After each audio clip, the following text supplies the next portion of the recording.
sembra avere deciso di allungare di nuovo, ma dietro Kiev se ne propone, non molla anche lui, e gira più rimane adesso sono gli ultimi due giri.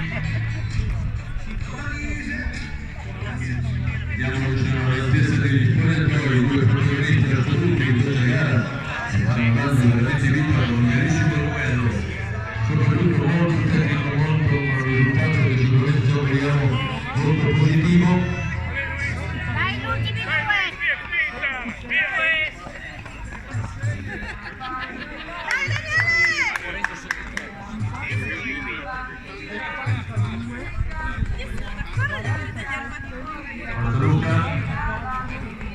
Abbiamo anche Mohamed Moshid da Dinamo Sport.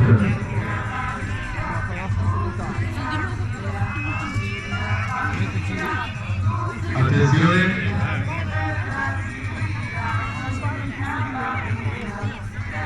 Albano addirittura nazionale,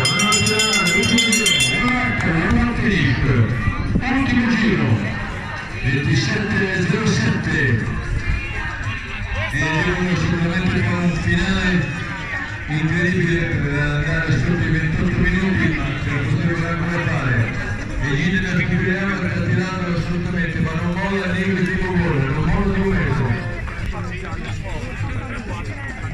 Attenzione perché per poco sono i 200 metri finali, 27:31, 27:32, 27:36 adesso. Dai Luis! Sono alla curva che mette nella rettilinea finale.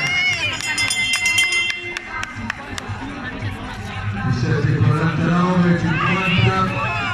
Ecco sul rettilineo, addirittura il gioco di volata. Allora decisamente decide, attenzione, il controllo è proprio veramente poco.